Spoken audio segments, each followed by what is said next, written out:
Siniguro naman ng National Disaster Risk Reduction and Management Council ang kanilang kahandaan para sa 20 pang bagyong inaasahang papasok sa ating bansa ngayong taon.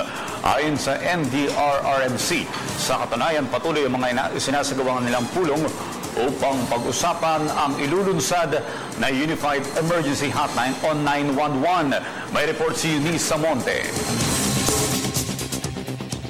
Ngayong Disaster Consciousness Month, bukod sa paghahanda ay patuloy ang pagpupulong ng National Disaster Risk Reduction Management Council o NDRRMC.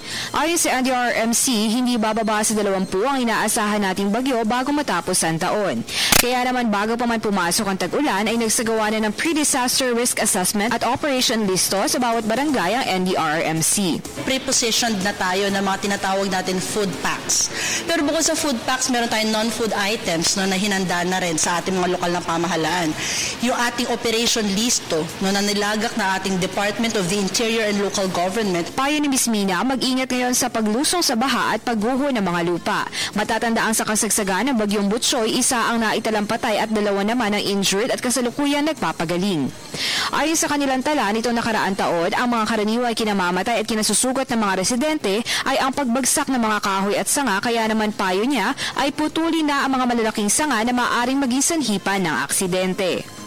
Puspusan na nga rin ang kanilang paghahanda para maisulong ang Unified Emergency Hotline o 911 sa buong bansa. Kaugnay nito, tiniyak ng NDRRMC na nakahanda na ang mga nakapack na relief goods na magagamit sa panahon ng kalamidad.